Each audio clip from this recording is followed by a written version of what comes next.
भगवान को रिझाने का सरल उपाय क्या है? प्रभु को प्रसन्न करने का सरल उपाय क्या है? उत्तर, शांति, अव्यर्थ कालत्व, विरक्ति, मान शून्यता, आशाबंध, समुत्कंठा, नाम गान में सदा रुचि, आसक्ति गुणाख्यान में, प्रीति लीला स्थली में। हर समय हमें शांत रहना है। शांत, सहनशील, क्षमाशील, जितेंद्रियता। हमारी इंद्रियां, हमारा मन कुछ गलत करना चाहते हैं तो हमको नाम जप जोर से प्रारंभ कर देना है और उनकी गलत प्रेरणा को नहीं करना है। कोई हमें गाली दे रहा है, कोई सम्मान कर रहा है, हमको दोनों में समान रहना है, शांत।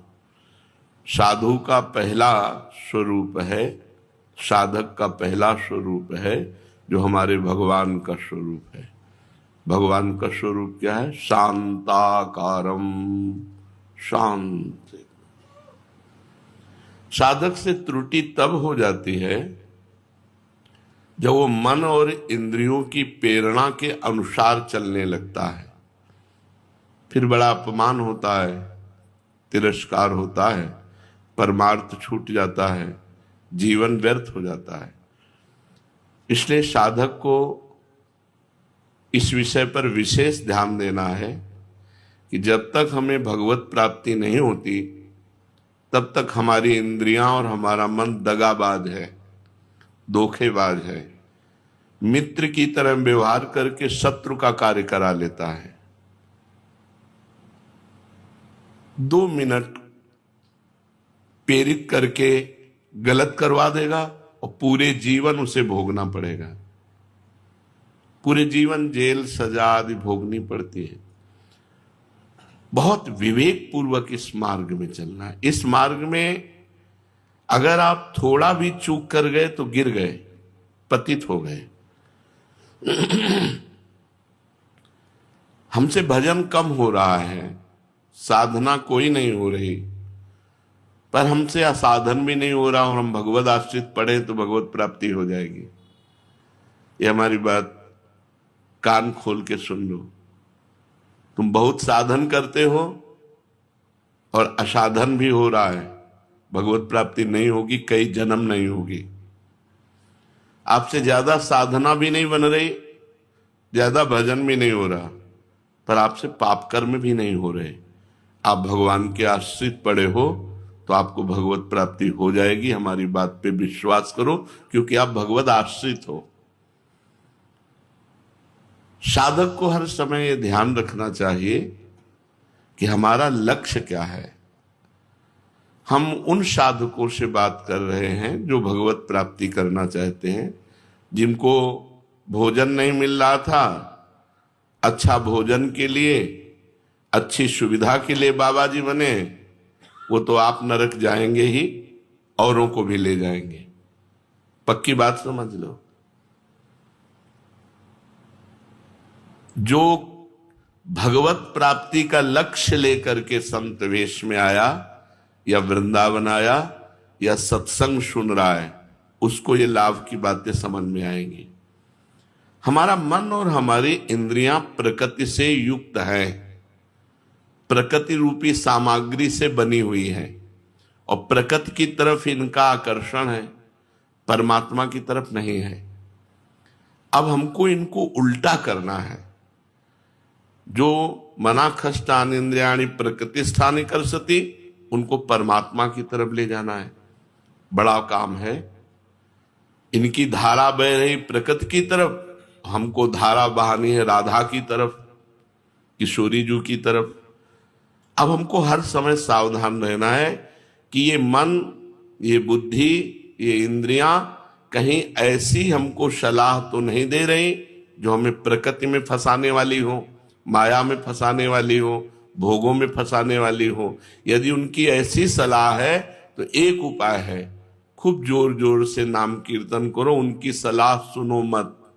राधा वल्लभ श्री हरिवंश, राधा वल्लभ श्री हरिवंश, सुनो ही मती।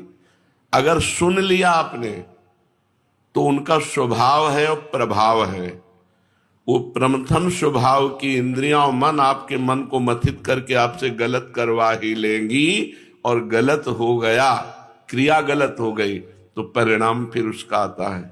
अवश्य में वो भोक्तव्यम कृतम कर्म शुभाशुभम, जो तुमने किया उसका फल तुम्हें भोगना पड़ेगा।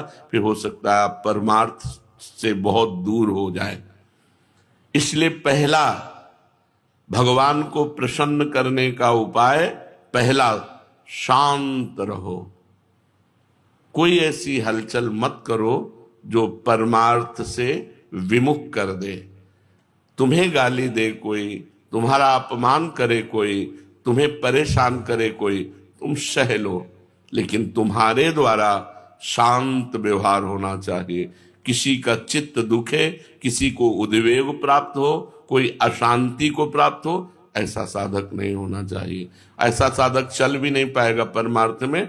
वो 2-4 साल इधर उधर खा पी कर समय व्यतीत करे, बकाया वो भ्रष्ट हो जाएगा, वो नहीं चल पाएगा। दूसरा है अव्यर्थ कालत्वम। भगवान को प्रसन्न करने का दूसरा उपाय अव्यर्थ कालत्वम। एक भी मिनट हमारा व्यर्थ नहीं जाना चाहिए, इस पर बहुत जोर ध्यान देना चाहिए। साधक व्यर्थ में बातें करते हैं, व्यर्थ में इधर उधर देखते हैं, व्यर्थ में अपने समय को नष्ट करते हैं, और हमारा शास्त्र आदेश कर रहा अव्यर्थ कालत्वम। एक मिनट भी व्यर्थ नहीं जाना चाहिए। राधा राधा राधा राधा, कभी वाणी पाठ, कभी नाम जप, कभी मंत्र जप, कभी भगवत लीला गुणानुवाद श्रवण, जो लीला गुण का चिंतन, भगवत सेवा, एक भी मिनट हमारा व्यर्थ नहीं जाना चाहिए। 24 घंटा की दिनचर्या में देखना चाहिए कि हमारा कौन सा समय व्यर्थ गया, क्योंकि हमें भगवान को प्रसन्न करना है, प्रभु को प्रसन्न करना है। तो अव्यर्थ कालत्वम, सेवक जी महाराज जी ने भी कहा है, कबहू काल वृथा नहीं जाए, संतत सकल सुनो चितलाए, श्री हरिवंश प्रताप जस। कभी भी काल माने समय, एक मिनट भी हमारे जीवन का व्यर्थ नहीं जाना चाहिए। अगर 1 मिनट का जीवन व्यर्थ चला गया तो वो मिनट जीवन में दोबारा नहीं मिलने वाला, गया। बहुत पीड़ा होनी चाहिए यदि 1 मिनट भी भगवान नाम छूटे, भगवत चिंतन छूटे। तो साधक वही है जो प्रभु को प्रसन्न करना चाहता है। उसके लिए अव्यर्थ कालत्वम, एक क्षण भी हमारा व्यर्थ नहीं जाना चाहिए। अगर ये आप सूत्र पकड़ लें अव्यर्थ कालत्वम, तो आपसे कोई गलती होगी ही नहीं, क्योंकि जहां गलती की प्रेरणा होगी वहां तुरंत मन में आ जाएगा हमारा समय, राधा राधा राधा राधा, हमारा समय व्यर्थ नहीं जाना चाहिए। राधा वल्लभ श्री हरिवंश। तीसरा विरक्ति, लोक परलोक के सारे भोगों से वैराग्य, भगवान की प्रसन्नता के लिए समस्त भोगों का त्याग, चाहे गृहस्थ में हो चाहे विरक्त में हो। अगर मनमानी आचरण करोगे तो भगवत मार्ग में चल नहीं पाओगे। आनंद, ऐसा आनंद मिलता है कि ना बोलने का मन होता, ना देखने का मन होता, ना खाने का मन होता। मतलब एक अजीब स्थिति होती है आनंद की, एक अजीब स्थिति, उत्साह रहित आनंद है और उत्साह रहित। न बोलने का उत्साह, न खाने का उत्साह, न मिलने का उत्साह, न जीने का उत्साह, उत्साह रहित। एक अद्भुत उन्मनी अवस्था। जब आप निरंतर भजन करेंगे तो आपको एक एक मंत्र में जैसे शहद चाटो तो कैसा लगता है। ये तो प्राकृतिक बात रही। अप्राकृतिक, राधा नाम सुधा रसम रसीतुम जिह्वास्तु में विह्वला, ऐसा वो एक नशा चढ़ता है भजन का, एक नाम का नशा चढ़ता है, तो उसे भोग अच्छे ही नहीं लगते। हम कह रहे हैं किसी स्त्री को देख करके आपको लगता है बहुत सुंदर है, तो यदि आप रूप देखना चाहते हो तो सुंदरता की सीमा को देखो ना। सखिया कितनी सुंदर है श्री जी की, श्री जी कितने सुंदर हैं, सुंदरता के सागर हैं लालजू, कहाँ नेत्र ले जा रहे हो। मलमूत्र बनाने वाली मशीन ये शरीर है, ऊपर से चमड़ा ढका हुआ है, क्या मिलेगा? मिलेगा क्या? सार क्या है? क्या सार है स्त्री शरीर में और पुरुष शरीर में? क्या सार है? विचार करके देखो तो तुम्हारा आकर्षण खत्म हो जाएगा। जो तुम सुंदरता देख रहे हो वो क्षण क्षण में नाश को प्राप्त हो रही, और अबहीं और अबहीं और अबहीं और ये कौन बात जो ये सुंदरता देखने की चेष्टा करो। भगवान के मार्ग में आए हो, परम सुंदर भगवान जिनको राक्षस देखकर भी मोहित हो गए, चाहे राम रूप हो या श्याम रूप, जो मारने आए थे वो भी देखकर मोहित हो गए, इतना सुंदर रूप। हम इनको सुंदर कहें? संसार के पंचभूतों से बने हुए ढांचे को सुंदर कहें? अरे चिदानंद की उपासना करने वाले साधक पंचभूतों से वैराग्य धारण करना है, अपने शरीर से दूसरे के शरीर, ये सुंदर है। नाक देखो तो गंदी बह रही, कान में डालो तो मल निकल रहा, खखार के थूको तो गंदगी, और नीचे तो गंदगी के भंडार है मलमूत्र के द्वार। क्या सुंदर? तुम्हारी बुद्धि असुंदर हो रही, इसलिए तुमको संसार सुंदर लग रहा है, नहीं तो भगवान से बढ़कर कौन है। सुंदरता के समुद्र, लावण्य के समुद्र भगवान है। और प्रिया जी को क्या कहना, वैदग्ध सिंधुर अनुराग रसैक सिंधुर, वात्सल्य सिंधु रति सांद कृपैक सिंधु, लावण्य सिंधु रमत छवि रूप सिंधु, श्री राधिका स्फुरत में हृदय के सिंधु। थोड़ा तो धैर्य धारण करो, इन मलमूत्रों के दरबारों पर रति करने के लिए थोड़ी मनुष्य शरीर मिला है। मनुष्य शरीर मिला है विरक्ति, लोक परलोक के समस्त भोगों से त्याग करना। पहला है शांतम, शांत रहो। दूसरा है अव्यर्थ कालत्वम, एक मिनट भी समय खाली नहीं जाना चाहिए। तीसरा है विरक्ति, लोक परलोक के भोगों से वैराग। कहां नाम जप नहीं चल रहा इसलिए प्यारे तुम्हें अच्छा लग रहा है, कुछ अच्छा नहीं लगता, जीना भी अच्छा नहीं लगता। जिस मृत्यु से तुम भयभीत होते हो उस मृत्यु को गले लगाने की इच्छा होती। इसलिए हर समय नाम जप करो। यदि भगवत मार्ग में विजय प्राप्त करना है तो हमारी बात मान लो, हर समय नाम जप करो। खाली मन शैतान का घर है, हानि हरिवंश के नाम अंतर परे, लाभ हरिवंश उच्चरत वाणी। हानि हो जाएगी, बहुत हानि हो जाएगी। इतना आप लोग सत्संग सुनते हैं, अगर मनन नहीं करेंगे, उसको अपने चिंतन में नहीं लाएंगे, तो ये समय तो सार्थक गया जिस समय सुन रहे हो, लेकिन अन्य समय आपका सार्थक नहीं हो पाएगा। अन्य समय सार्थक करने के लिए आपको सुने हुए वचनों का मनन करना चाहिए। चौथा, मान शून्यता। साधक जब साधना करता है, भगवान नाम जप करता है, ब्रह्मचर्य से रहता है, तो उसको अपने में श्रेष्ठता का भाव ना आने देना चाहिए कि और सब तो बेविचारी गृहस्थ संसारी, हम तो ब्रह्मचारी, हम तो पवित्र, हम तो नाम जापक, हम तपस्वी, ऐसा नहीं आना चाहिए। सब ही मान प्रद आप अमानी। भक्त अमानी होता है, सबको सम्मान देता है, सबसे मृदु भाषा। बड़े बड़े संतों को देखा, वयो वृद्ध सिद्ध संतों को ऐसे बात करते हैं, हाथ जोड़कर एक दास की तरह नम्रता पूर्वक बात करते हैं। सबही मान प्रद, दूसरों को मान देना और अपना मान शून्यता। भगवान को प्रसन्न करने का उपाय क्या है? मान शून्यता। आप में तनिक भी मान की गंध न रह जानी चाहिए। कोई प्रणाम करे, कोई नमस्कार करे, तो ऐसे देखना चाहिए कि इसकी श्रद्धा है इस वेश पर। ये वेश गुरुदेव का दिया हुआ है और ये वेश भगवान का है, तो ये तो गुरु और भगवान की दंडवत हो रही, हमारी थोड़ी दंडवत हो रही। और सच्ची बात है, अभी आप पैंट शर्ट पहन लो, भला कोई आपको दंडवत करे तो बताना। ये वेश की दंडवत हुई नहीं, वेश इष्ट और गुरु का है।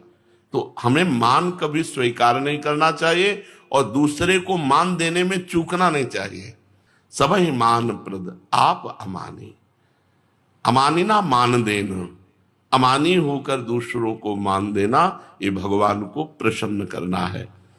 मान शून्यता, आशा बंधा, इसी जन्म में मुझे भगवान की प्राप्ति होगी, ये आशा कभी नहीं छोड़नी चाहिए। इसी जन्म में मुझे भगवत कृपा से भगवान की प्राप्ति होगी। आशास्य दास्यम वृषभानुजायास तीरे समध्यास च भानुजाया कदानु वृंदावन कुंज वीथी स्वहम नुराधे हृतिर्भवेयम। कभी तो श्री जी हम भिखारी की झोली में अपने नाम रूप लीला धाम का भिक्षा स्वरूप प्रेम जरूर दे देंगी, जरूर दे देंगी। हमें दृढ़ आशा रखनी है, इसी जन्म में हमें भगवत प्राप्ति हो जाएगी, इसी जन्म में हम पर भगवत कृपा होगी। समुत्कंठा, हर समय हृदय में भगवत प्राप्ति की लालसा बढ़ानी चाहिए। लालसा बढ़ रही है, भजन, भगवत प्राप्ति की लालसा जगना, उसका पोषण होना, बढ़ना, ये सब भजन से है। भजन नसेनी प्रेम की, जैसे हमें ऊंचाई पर चढ़ना है तो नसेनी की जरूरत होती है, तो प्रेम रूपी ऊंचाई पर पहुंचने के लिए नसेनी क्या है? भजन। भजन नसेनी प्रेम की, जितना आप भजन करेंगे उतने भगवत प्राप्ति की लालसा दृढ़ होती जाएगी, भोगों का त्याग होता जाएगा। भजन में कमी तो भोगों की लालसा, और हम कहाँ भगवान को प्राप्त कर सकते हैं? ऐसी बात। जहां भोग की प्रति लालसा हुई वहां भगवान की प्राप्ति की लालसा हो ही नहीं सकती। भोगेश्वर प्रसक्ता नाम तया प्रहत चेतसाम व्यवसायत्मिका बुद्धि समाधो न विधीयते।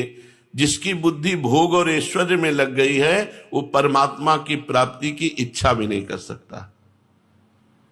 और जो निरंतर भजन करता है उसको अब मिले भगवान, अब मिल जाएंगे भगवान, अब ऐसी लालसा बढ़ने लगती।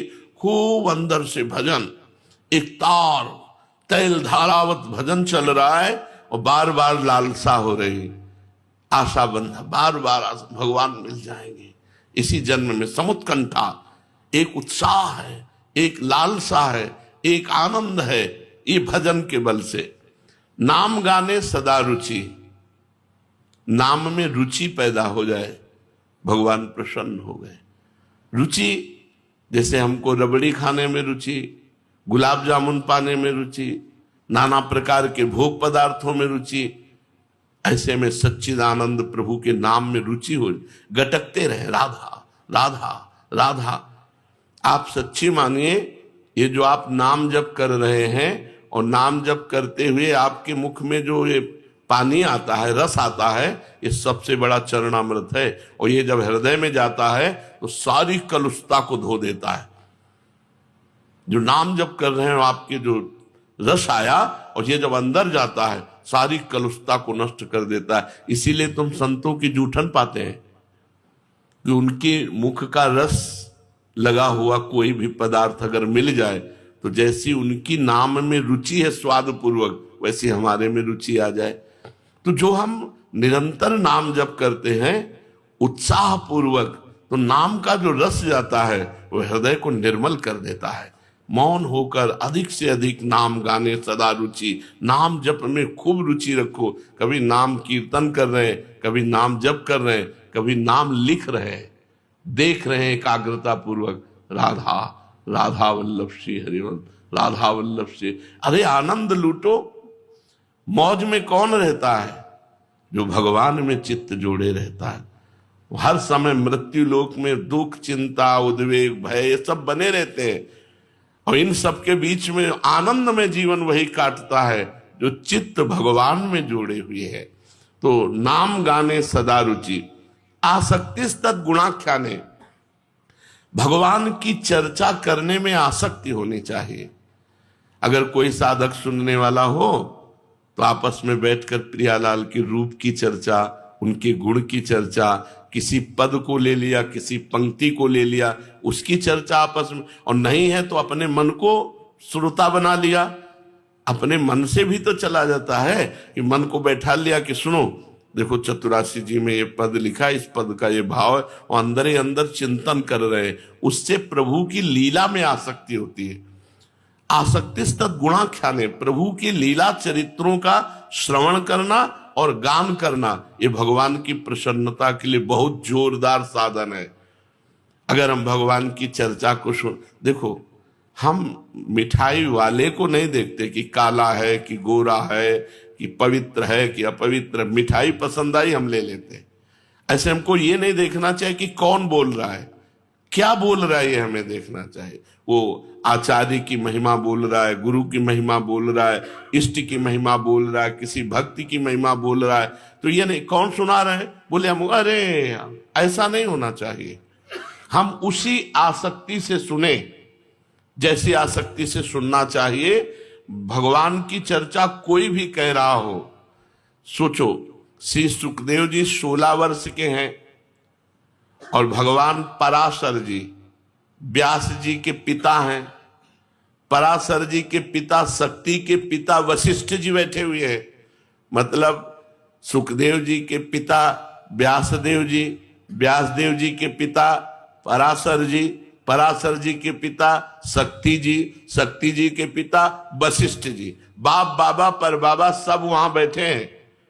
और जब बाल अवस्था है श्री सुखदेव जी की, भगवान की चर्चा करे तो सब नम्र होकर उच्च स्थान पर श्री सुखदेव जी बैठे हैं और सब नीचे बैठकर कथा सुन रहे हैं। ये थोड़ी है कि अरे हमारे तो लड़का है, हम इसकी कथा क्या सुने। भगवान व्यासदेव जी भी बैठे हुए गंगा किनारे, जिस समय परीक्षित को 7 दिन भागवत सुना रहे हैं, और उनके बाबा पर बाबा भी बैठे हुए हैं, वशिष्ठ जी भी बैठे हुए हैं, व्यास वशिष्ठ आदि बड़े बड़े महापुरुष विराजमान है।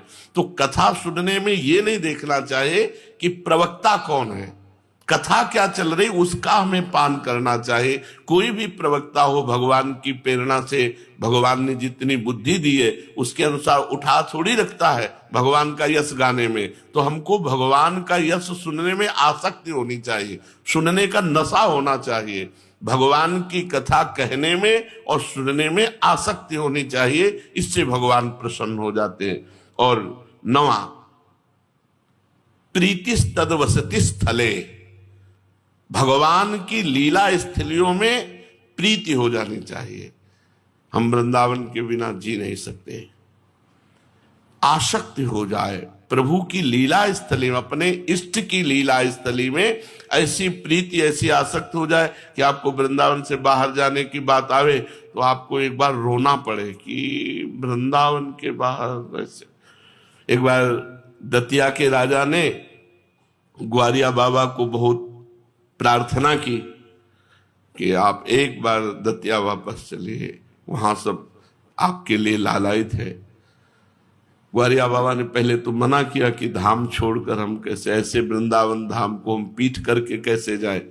जब उन्होंने कहा तो उनका फिर ठीक है, हम कल तैयारी करेंगे, आप हमको लेवा चलना। तो उन्होंने कहा ठीक है। तो उन्होंने सुबह आ जाना, हम तैयार मिलेंगे। तो एक गधा और मुंह में कालिक पोती और ऐसे बैठ गए। बोले हाँ आप तैयार हैं? बोले महाराज आप ऐसे? बोले वृंदावन से जाने के लिए तो यही शोभा देगा, मुख में कालिक पोत के गधे पे बैठ के अब ले चलो जहां तुम्हें ले चलना है। मुख बोले नहीं, अब आप जैसे हरिराम व्यास जी एक एक लता से लिपट कर रो रहे हैं कि हम कैसे जी पाएंगे आपके बिना। मधुकर शाह जी उनकी प्रीति देखकर वृंदावन की, वो दोबारा प्रश्न नहीं किए कि आप चलो, छोड़ करके चले गए।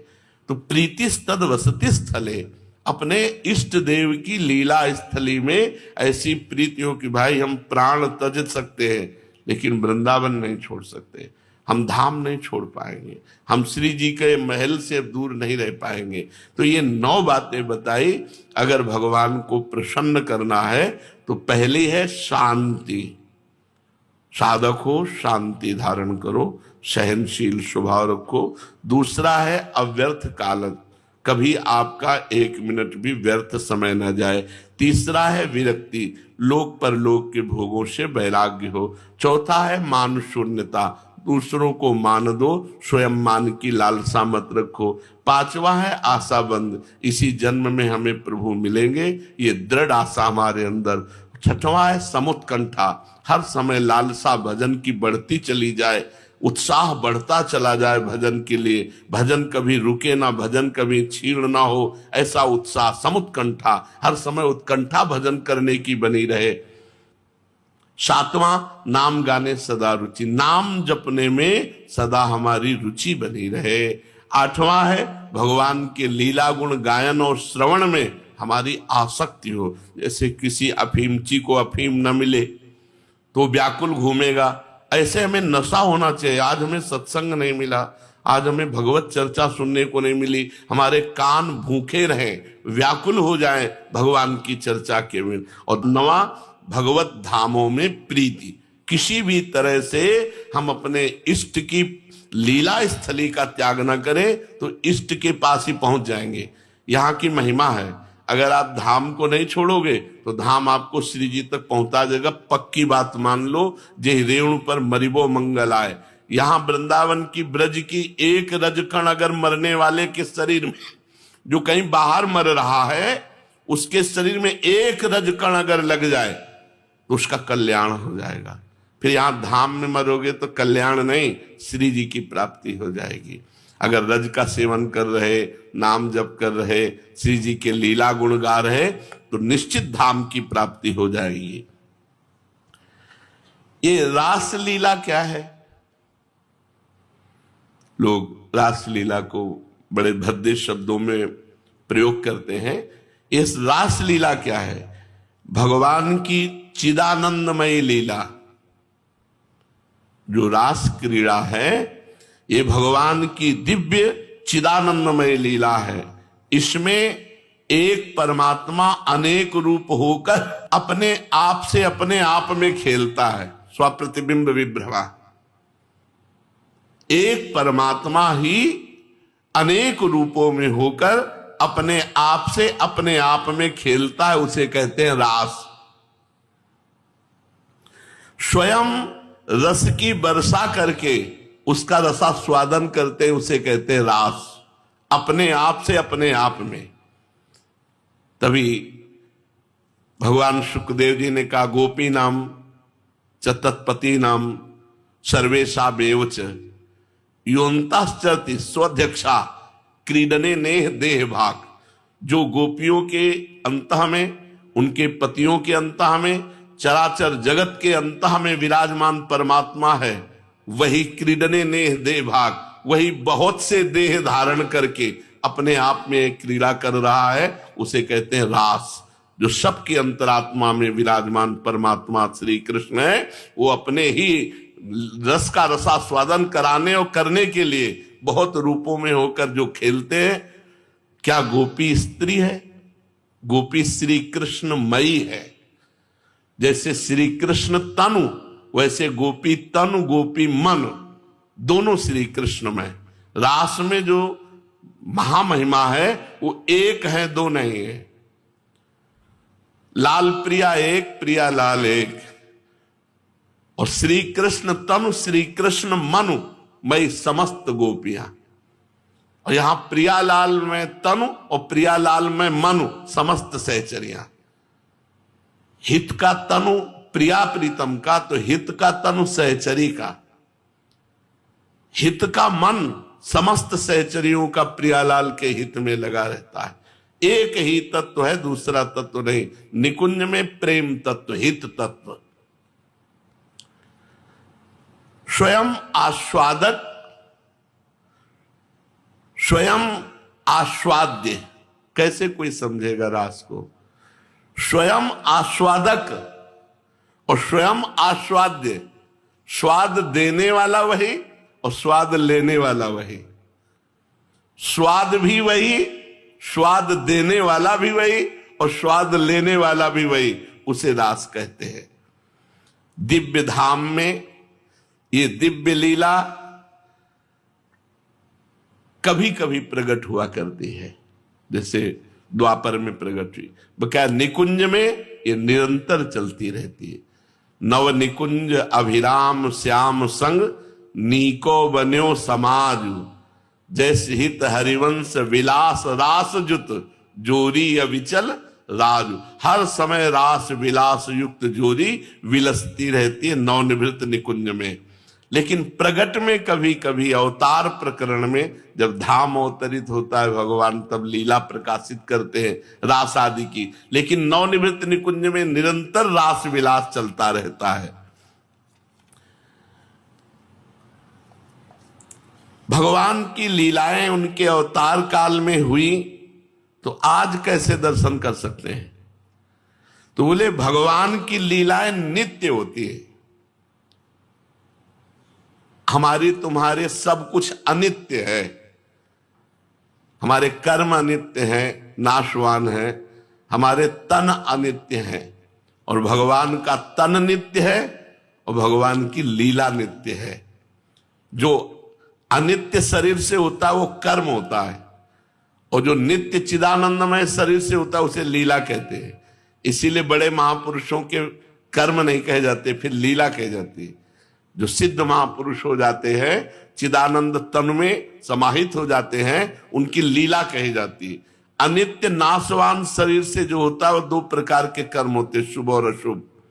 और जो चिदानंदमय तनु से होती है चेष्टा, उसे कहते हैं लीला, और वो लीला नित्य होती है। नित्य माने शाश्वत, सच्चिदानंदमयी।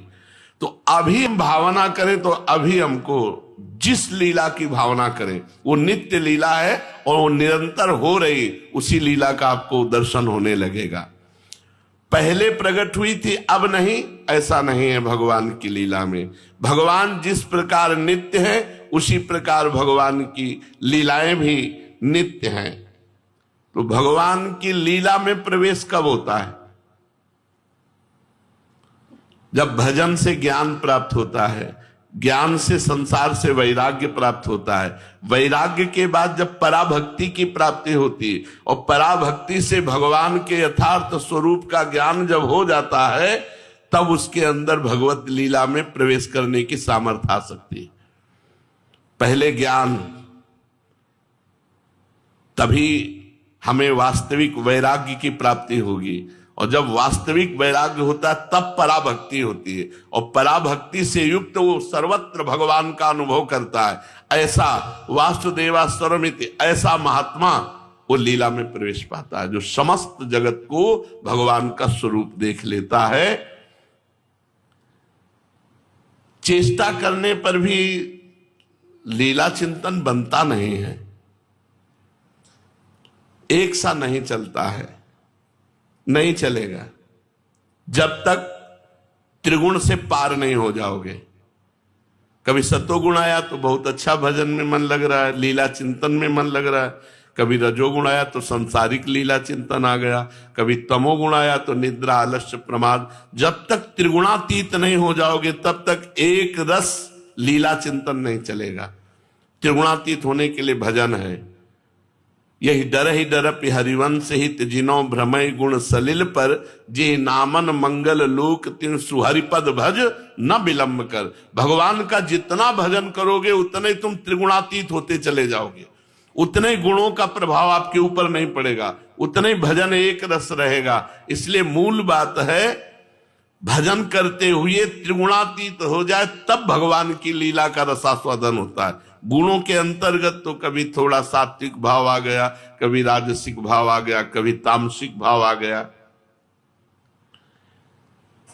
क्या लीला चिंतन जैसे हम संसार को देख रहे हैं ऐसे सामने देख सकते हैं? जैसे ऐसे संसार को देख रहे हैं ऐसे सामने हमारे लीला दिखाई दे सकती है?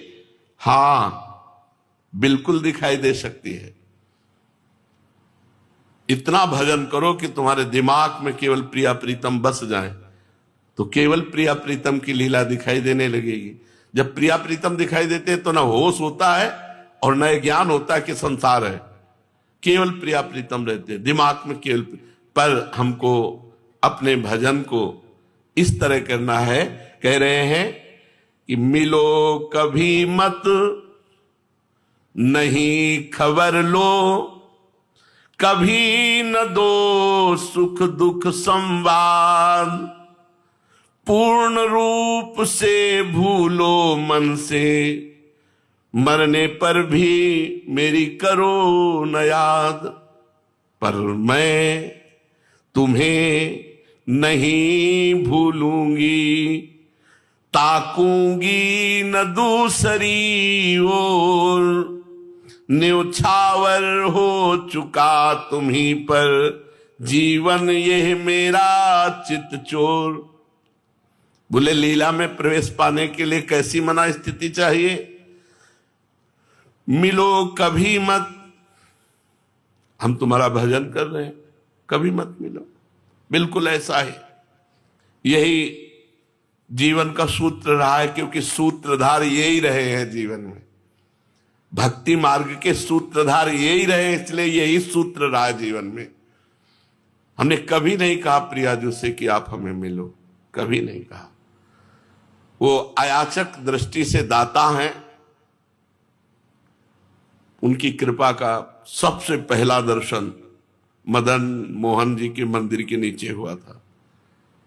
प्रियाजू छद्म भेष में आकर के पहले ठगोरी डाली जो वो वहां, दूसरी बरसाने में गुरुदेव भगवान के साथ वहां से दिखा रहे थे, वो देखो ललिता जी का गांव ऊंचा हार है, वहां एक सखी और प्रियाजू बरसाने वाली है, वो तो वर्षा ही करती रहती है। मिलो कभी मत, मत मिलो कभी, नहीं खबर लो, कभी न दो सुख दुख संवाद, कभी मत पूछो कि तुम सुखी हो कि दुखी हो, कभी मत मिलो। ये हमारी निष्ठा होनी चाहिए। पूर्ण रूप से भूलो मन से, हमें भूल जाओ तुम, मरने पर भी मेरी करो न याद। मैं मर भी जाऊं तो मेरी याद मत करना, पर मैं तुम्हें, ये अपनी तरफ से, यही भजन का स्वरूप है, पर मैं तुम्हें नहीं भूलूंगी, ताकूंगी न दूसरी ओर। कभी मैं आपको नहीं भूल सकती, चाहे कभी मेरी तरफ देखो या न देखो, मिलो ना मिलो, कभी मेरी बात भी न छोड़ो, मर जाऊं तो भी मेरी याद न करो, तो भी मैं तुम्हें ना भूलूंगी और ना कभी दूसरी की ओर देखूंगी। ये निष्ठा चाहिए श्री जी की सेवा में पहुंचने के लिए।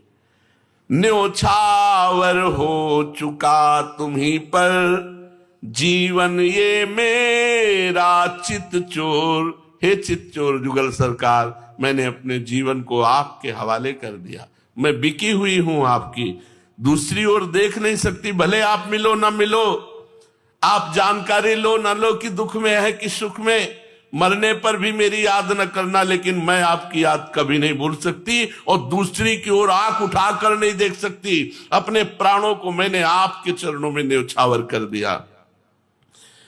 मरण समय मानस तल में रख, मस्तक बंद तुम्हारी गोद, निरख तुम्हें अपलक नेत्रों से, मैं मर जाऊंगी अतिमोद। आप ना, पर मैं तुम्हारा ही ध्यान करते हुए, तुम्हारे चरणों में ही मस्तक रखते हुए प्राण त्यागूंगी। ये मेरी भावना है, एकाकी प्रेम, इसे एकाकी प्रेम कहते हैं। मरने पर भी सदा रहेगा मेरा तुमसे प्रिय संबंध, टूट नहीं सकता वो जहां न होती काम कलुष की गंध। मेरी कोई कामना नहीं, केवल भजन, आपका भजन, आपके लिए भजन। आप भले हमारी तरफ कभी न देखो, कभी न पूछो, कभी न ध्यान करो, पर प्रभु मैं आपको नहीं छूट। जो ऐसा भजन करता है वो नित्य लीला में प्रवेश पा जाता है। लीला चिंतन करने वाला बाहर से पहचाना जा सकता है कि लीला चिंतन कर रहा है? नहीं, बाहर से कोई भी लक्षण ऐसा नहीं है जिससे हम पहचान सके कि अंतर में लीला में डूबा हुआ है। असल चीज ये सूक्ष्म मन की होती है। अंतस्तल में सूक्ष्म मन से लीला चिंतन होता है। दिखाई तो सब बाहर से देता है। हो सकता है जिसको तुम एकदम रूखा आदमी समझ रहे हो, बिना भाव का समझ रहे हो सकता है बहुत रस में डूबा हो, अंदर प्रेम सागर लहरा रहा हो, और हो सकता है जो बाहर से प्रेम छलका रहा है, संभव है वो अंदर से सूखा हो, पहचाना नहीं जा सकता।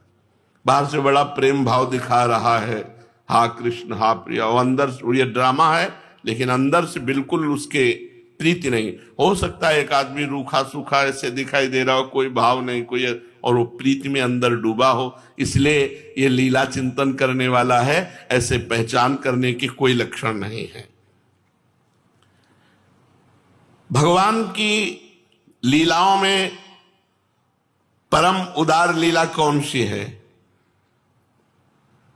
जिसमें भगवान भगवत्ता छोड़कर अपने भक्त के साथ खेलते हैं, वो परम उदार लीला है। भगवान अपनी भगवत्ता छोड़कर, जैसे अंतर्यामी नौकर बनकर त्रिलोचन जी के यहां, ऐसे ही भक्तों के साथ जो भगवान अपनी भगवत्ता छोड़कर, जैसे अपने सखाओं के साथ भगवान, जैसे अपनी सखियों के साथ अपनी भगवत्ता छोड़कर उनके इशारे पर, वो परम उदार भगवान की लीला है। देह कितने प्रकार के होते हैं? बोले देह 5 प्रकार के होते हैं।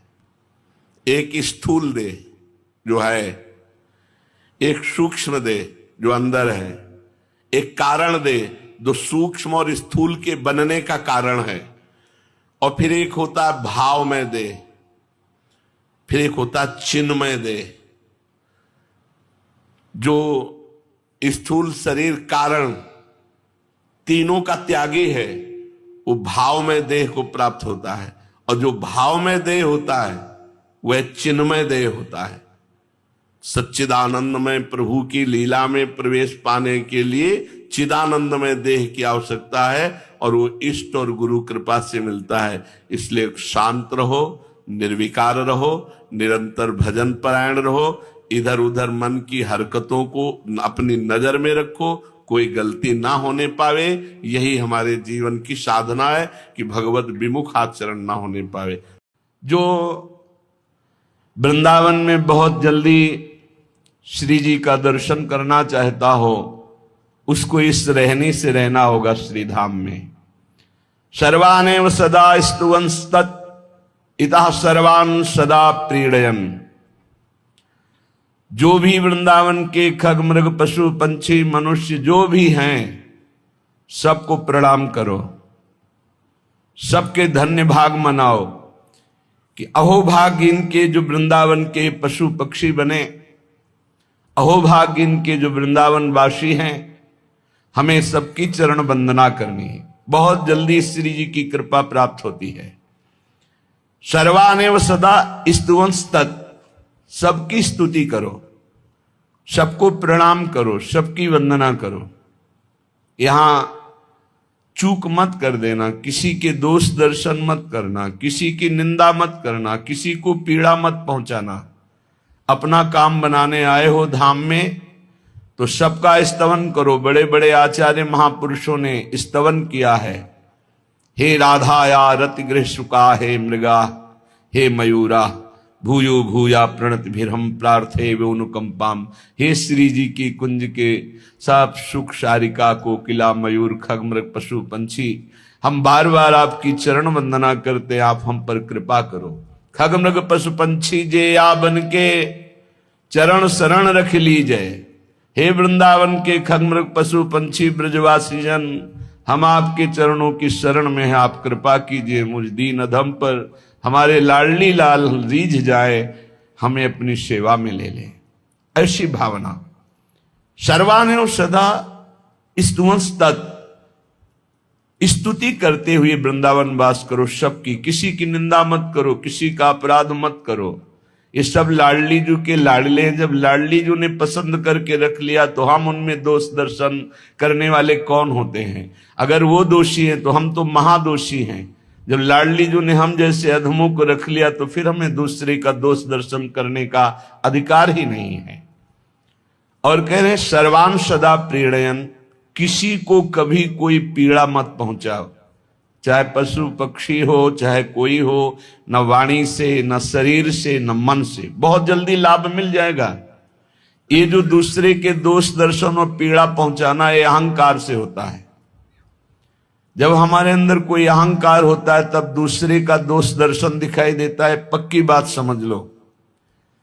जब हम में कोई गुणाभिमान होता है तभी हमारे वचन कठोर निकलते हैं, हमारी चेष्टा कठोर होती है, हमारा मन गलत संकल्प करता है। तो गलती तो हमारी है, सुधार हमें अपना करना है।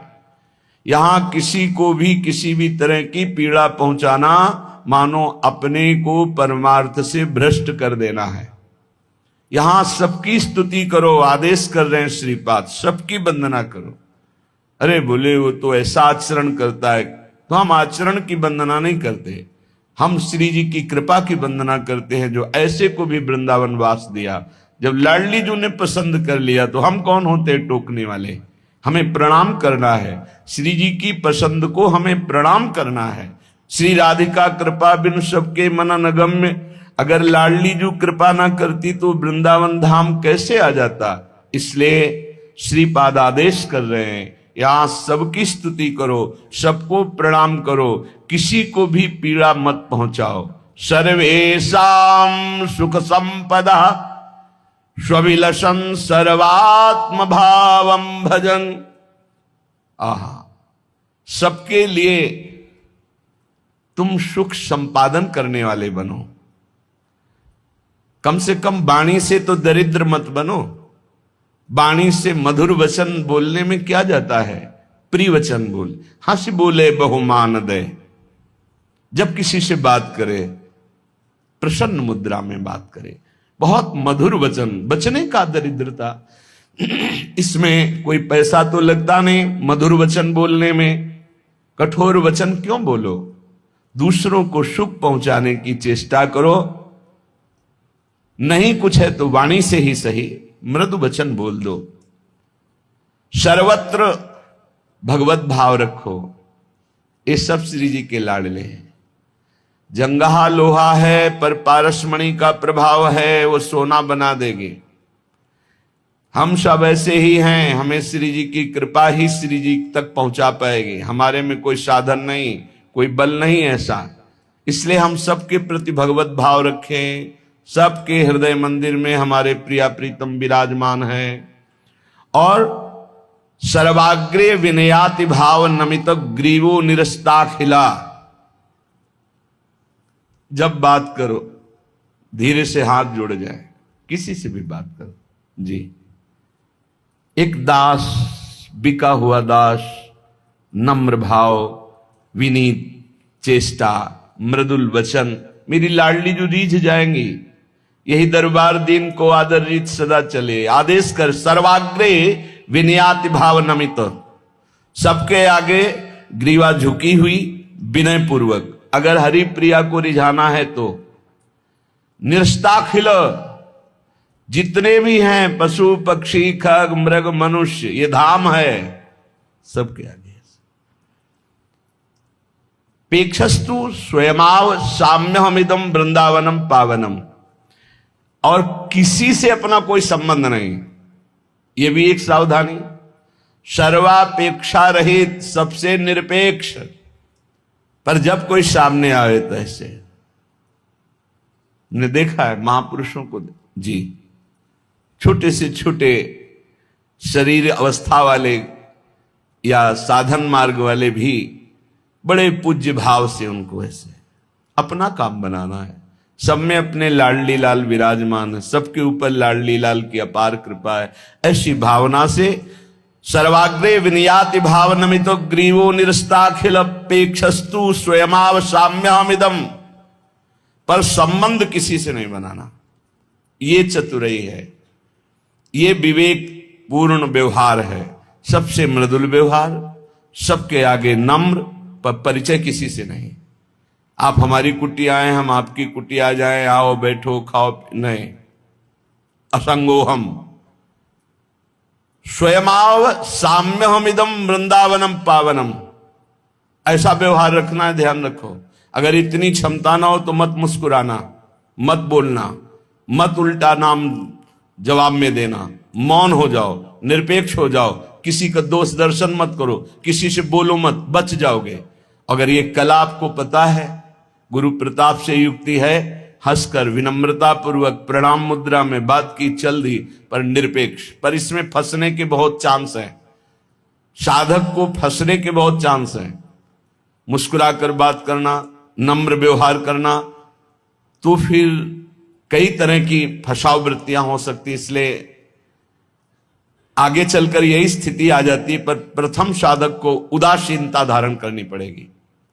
इसीलिए कहा जाता है शास्त्र अनुभवी पुरुषों के द्वारा सुना जाता है, क्योंकि शास्त्र कह रहा है उत्तर दिशा की तरफ चलो, लेकिन बीच में मोड़ आता है, तो दक्षिण से घूम के जा रहा है या पश्चिम से घूम के जा रहा है, वो जब तक चला नहीं तो सीधे उत्तर पहुंच ही नहीं पाएगा।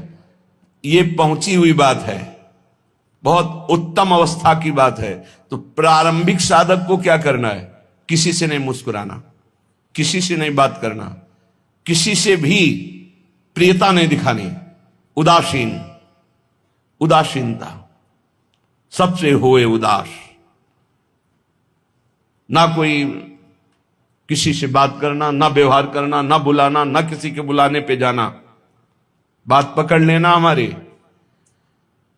ना काहू सो बोलिबो, ना कोई व्यवहार, बस अपनी कुंवरी किशोरी को जियत निहारी निहारी। बस हा लाडली, हा प्रिया, हा प्रीतम, और किसी से कोई मतलब नहीं। पर व्यवहार में त्रुटि नहीं होनी चाहिए, कठोर वचन नहीं होना चाहिए, उदासीनता में चल जाएगा। आपसे कोई बोला श्री हरिवंश, समझ में आता है अगर श्री हरिवंश बोला तो व्यवहार शुरू हो जाएगा, नहीं बोलना। अंदर से तो हम जप ही रहे श्री हरिवंश श्री हरिवंश, कदम बढ़ाते चले, कैसा घमंडी, बोलता भी नहीं, बिल्कुल नहीं। यह हम महापुरुषों की बात बता रहे हैं। आगे जब स्थिति आ जाती है, वो कला प्राप्त होती है, गुरुजनों से वो कला प्राप्त हो जाती है। लाखों से मिलने पर भी असंग है, सबसे हंसना बोलना बात करना, लेकिन किसी का कोई रंग नहीं, वो अपने रंग में है। ये एक स्थिति होती है, वो गुरु प्रताप से प्राप्त होती। जब तक ऐसी स्थिति ना हो, आपका जिससे संभाषण हुआ उसका बाद में चिंतन हो, तो समझो आपकी स्थिति नहीं है। आपका संभाषण लाखों से हो, लेकिन चिंतन आपका प्रिया प्रीतम को, उनकी झांकी भी नहीं आनी चाहिए, तो आप प्रवीण उपासक हैं, आप निरपेक्षता परिपक्व उपासक हैं, आप आगे बढ़ रहे हैं। ये फंसाव भी है, इसीलिए बहुत संभल करके चलना चाहिए इस मार्ग में। ऐसे चलने वाले उपासक को श्री लाडली लाल की विशेष कृपा प्राप्त होती है। हमें द्रोह नहीं करना, विनयावनत अंदर से रहो। नए साधक के लिए किसी से कोई परिचय नहीं होना चाहिए। ये जो लिखा है, ये परिपक्व अवस्था का लिखा है।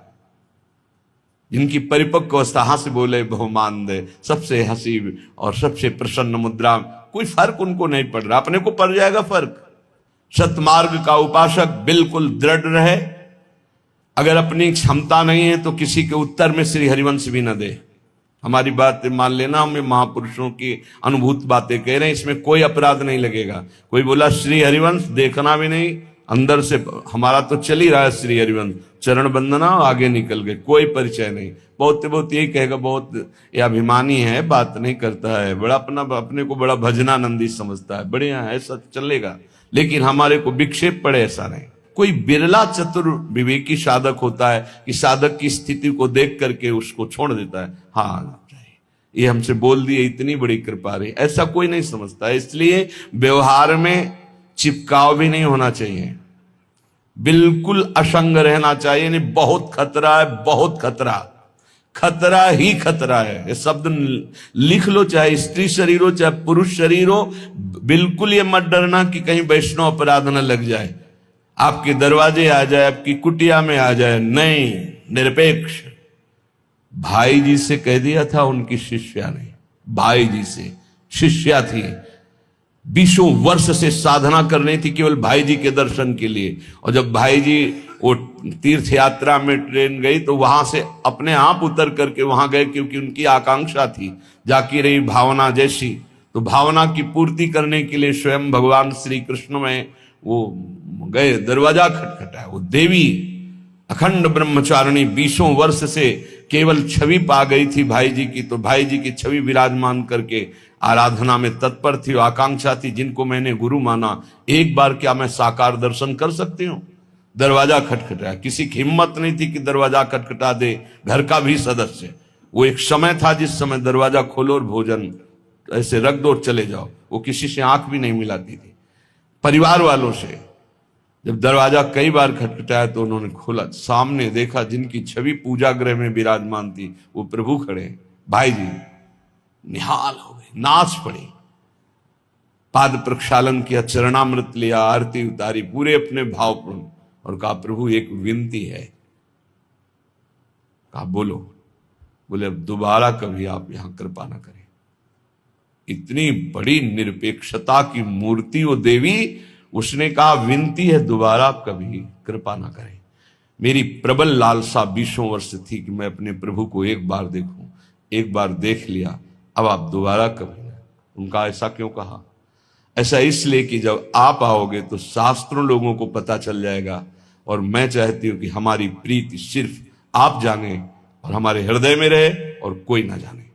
इसलिए आप दोबारा कभी मत आइए। ये है निरपेक्षता का स्वरूप।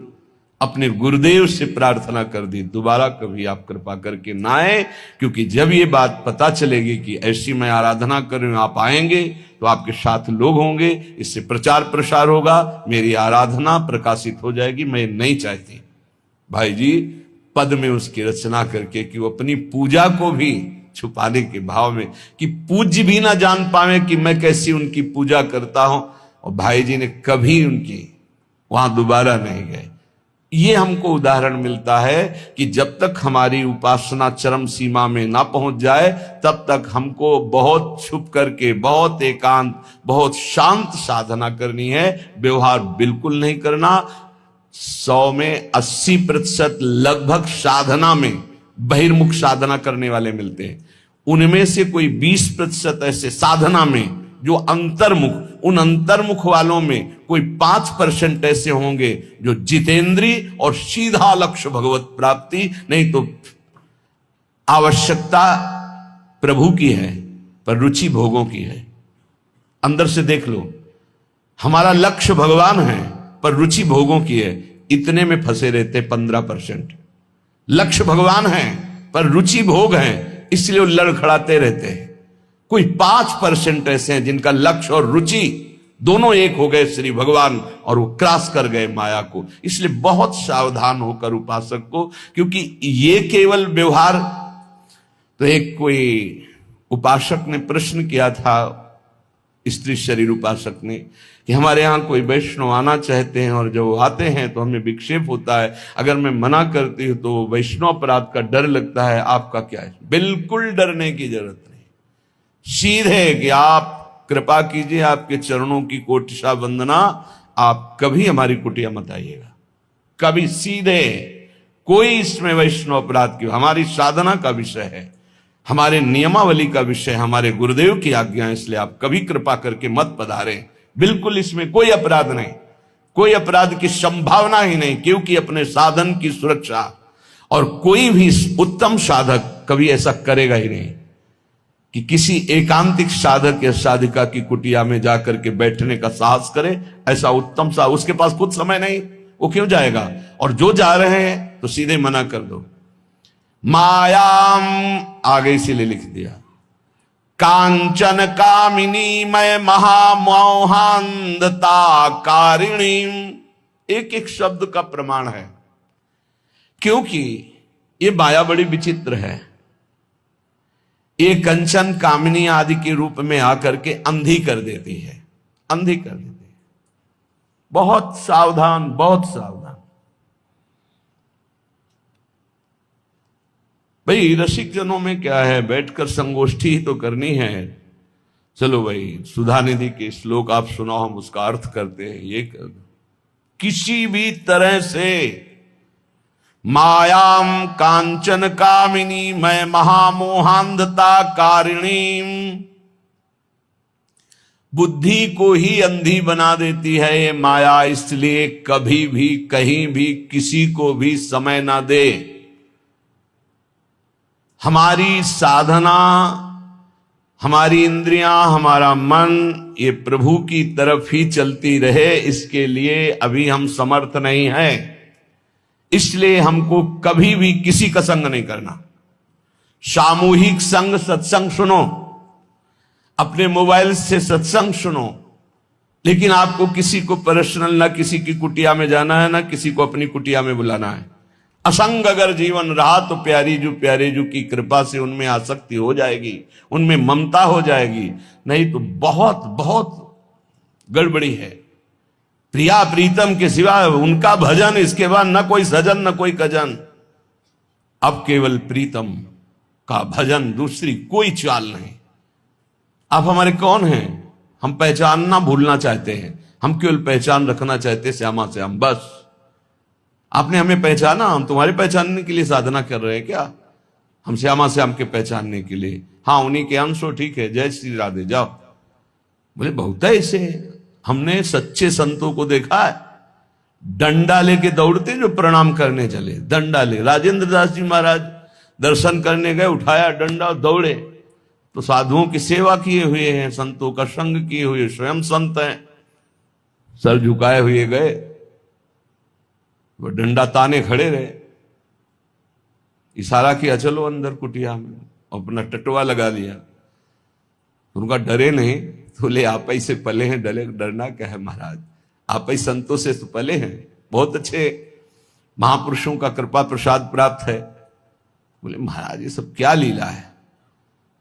बोले जो बहिर्मुख हैं, जो साधन रहित हैं, उनको दिखाते हैं डंडा, वो भाग जाएंगे। जो साधु सेवी हैं, जो संगोष्ठी करने के लायक है, वो इस डंडे से नहीं डरेंगे।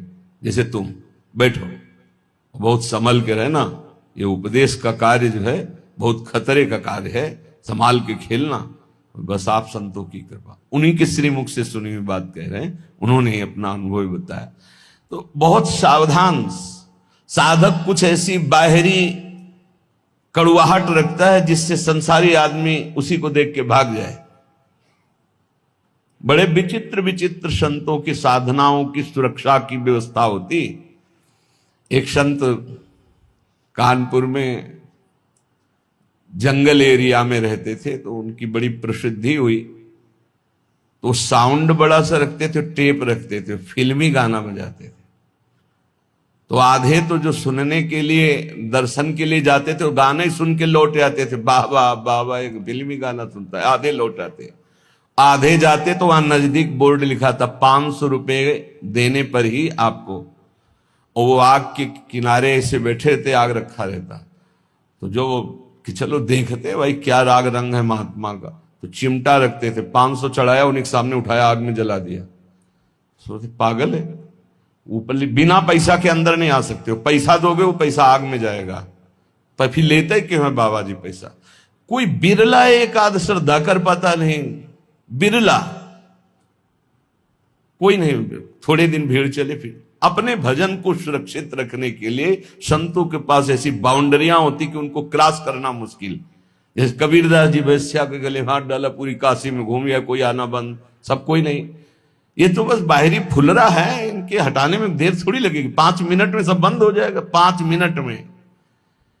बस केवल इनको, इनकी नजर से गिर जाओ, बस इनकी नजर से। उपासक माया कांचन कामिनी मैं महामोहांधता कारिणी, श्रीपाद कह रहे। देखो ऊपर इतनी नम्रता की बात की, और फिर दूसरा श्लोक जस्ट रख दिया सावधानी का। कामिनी कांचन में महामोहांधकार। साधक को अपनी विवेक बुद्धि से अपने आप को और दूसरे को भी बचाते हुए आगे बढ़ना है।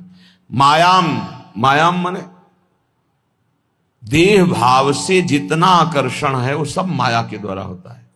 प्रधान आकर्षण विपरीत शरीर में होता है, स्त्री शरीर का पुरुष शरीर में, पुरुष शरीर का स्त्री शरीर में, या शरीर का, इस आकर्षण से बच जाए, या धन से विविध प्रकार के भोगों का, या प्रणाम नमस्कार यश कीर्ति का, यहीं तक ज्ञान सीमित है, मान लो प्रार्थना।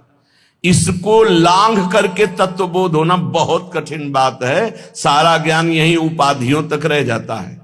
आनंद लेने के लिए इनको क्रॉस करना पड़ेगा। इन खाइयों को जो पार कर जाता है वही परमानंद समुद्र में डूबता है, जाकर के अवगाहन करता है। सर्वस्वार्थ निवारणी, जितना धर्म अर्थ काम मोक्ष, ये 4 पुरुषार्थ हैं। इनमें जो धर्म का सेवन करता है वही मोक्ष की प्राप्ति करता है।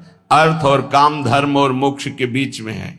यदि धर्म पूर्वक कमाया हुआ धन है तो उससे कामना की जो पूर्ति होगी वो मोक्षाभिलाषा प्रकट कर देगी। और अगर धर्म नहीं केवल अर्थ और काम है तो पिशाच भाव को प्राप्त होकर नरक की प्राप्ति होगी। ये जो माया, मैं मोर तय तोर देहाभिमान, और इस देहाभिमान से मैं पुरुष स्त्री शरीर का आकर्षण, मैं स्त्री पुरुष शरीर का आकर्षण, खूब धन हो, मनमानी भोग भोगें, प्रणाम नमस्कार वाहवाही, बोले यही सब का नाश कर देती, परमार्थ की हर वृत्ति का नाश कर देती। बहुत सावधान, सारा का सारा प्रयास है अपने नाश का। बड़ी विचित्र बात है माया की ऐसी उल्टी मति कि हम बचने के पक्ष में और फंसने का पक्ष रख रहे हैं। हम फंसने की चाह रख रहे हैं। जहां हमें फिसलना है, नष्ट होना है, हम उसी की चाह कर रहे हैं। वही साज सजा रहे कि हमारा नाश हो जाए। श्रीपाद कह रहे सर्वस्वार्थ निवारणी निज गुण श्रेया समुत्सारिणी। बुद्धिमान पुरुष की भी वंचना करके विद्वान पुरुष को भी भ्रष्ट करने की सामर्थ्य, सारे गुणों को दूर करके अमंगल रूप कर देना ये माया का कार्य है। इसलिए प्राज्ञस्यापि प्रतारणी मतिमृषे वो दास्य सच्चारुताम दूरादेव महाभयात परिहरन सेवित वृंदावनम। ये माया केवल सुंदरता रमणीयता दिखाती है, ना इसमें कुछ सुंदर है, ना कुछ रमणीय है, ना कोई सुख है। ये मिथ्या केवल जादू का तमाशा है।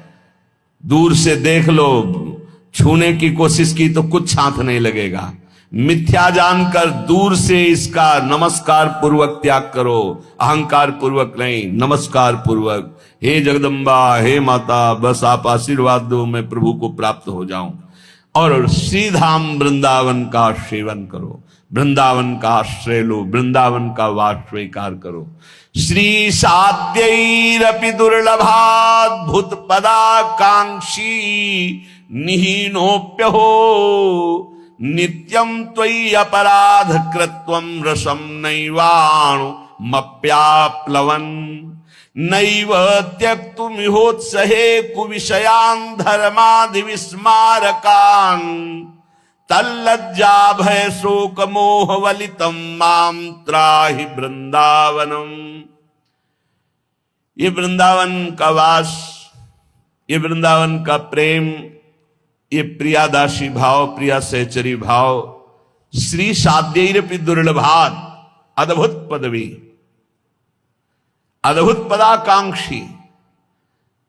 ये वृंदावन यदि निरपराध होकर, निष्पाप होकर वास किया जाए तो प्रियाजू की दिव्य भावना अपने आप यहां प्रकट हो जाती। इस भूमि का प्रभाव है।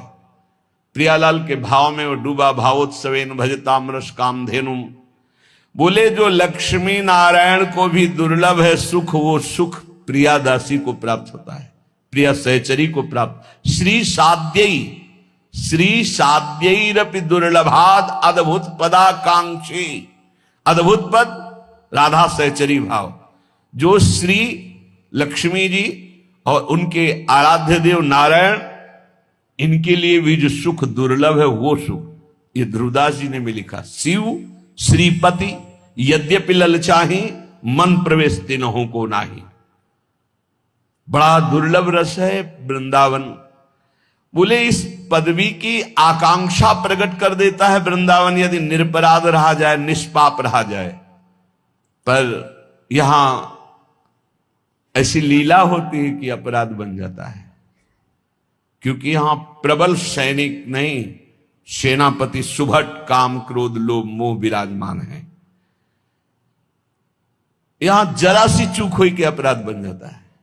किसी की चेष्टा देखकर संकल्प विकल्प बन जाना, ये तो ऐसा बड़ा नीच है, या ऐसा। यहां नहीं, अगर ऐसा दिखाई दे तो उसको तत्काल प्रणाम करो कि मैं जो देखना चाहिए वो देख नहीं पा रहा हूं। क्रूर पापी अपराधी, इस पे भी हमें अपने राधा वल्लभ लाल को देखना है। ये क्रूरा अपि पापिनो नच सताम संभाष्य दृश्याचे, हमें इनमें अपने इष्ट देव देखना है। बोले ये कुविषय यहां प्रबल वेग पैदा करते हैं। संसार में तो है ही, लेकिन यहां सुभट है, यहां प्रबल वेग पैदा करते हैं। लज्जा भय शोक मोह ये सब यहां ग्रसित कर लेते हैं चित्त को। अतएव वृंदावन माम त्राहिमाम, मैं त्राहिमाम बोलकर आपकी शरण में हूं। अब आप देख लेना, आप मुझे बचा लेना। मेरी सामर्थ्य नहीं कि मैं बच पाऊं। हे वृंदावन धाम, हम आपकी शरण में हैं। त्राहिमाम, आप मुझे बचा लीजिए, क्योंकि नित्यम कामः किमपि कुरुते दुस्सहाम मर्म पीड़ा। वृंदावन धाम में हूं, लेकिन काम की ऐसी असह पीड़ा। आश्चर्य है, जहां प्रेम प्रकट होना चाहिए वहां काम। नित्यम कामः किमपि कुरुते दुस्सहाम मर्म पीड़ा। मेरे मर्म हृदय में बार बार कामदेव बाण का प्रहार करता हूं, मैं काम से विचलित हो जाता हूं। मांध्यम क्रोधा, और क्रोध ऐसा आता है कि अंधा बना देता है। किमपि कुरुते क्षोभये लोभ उच्चै, बार बार क्षोभ होता है, ऐसा लोभ प्रकट होता है। कैसे मुझे श्री जी का प्रेम मिले। दंभा सूया मद पिशुनता मत्सराद्य सुपूर्ण। मैं जब अपने में झांक के देखता हूं तो दंभ दिखाई देता है, पाखंड।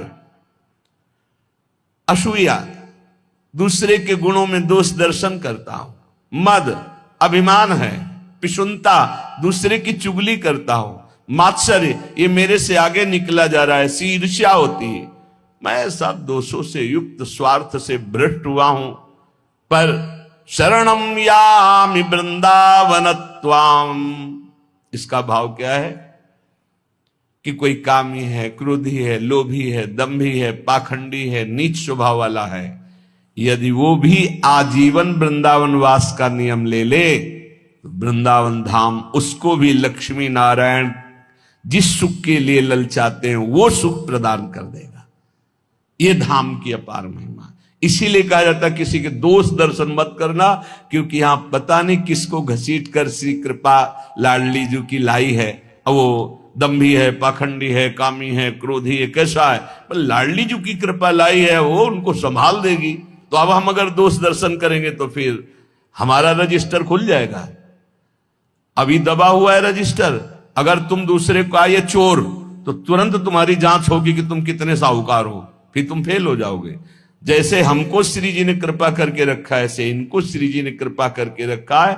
दंभा सूया मद पिशुनता मत्सराद्य सुपूर्ण, ये सब कुछ मेरे अंदर है। स्वार्थ भ्रष्ट तदिश, यद्यपि हमारे ऐसे आचरण है कि सब स्वार्थ नष्ट करके नरक पहुंचा दें, पर शरणम यामि वृंदावनम त्वाम, पर हे वृंदावन मैंने तो आपकी शरण ले ली। इसका मतलब है कि ऐसा पुरुष भी यदि वृंदावन की शरण ले ले तो धन्य धन्य हो जाएगा, निश्चित धन्य हो जाएगा। विश्वास कर लो, आजीवन वृंदावन वास का नियम यदि ऐसा ले ले, कोई साधन नहीं तो भी धाम की कृपा से भगवत प्राप्त हो जाएगा।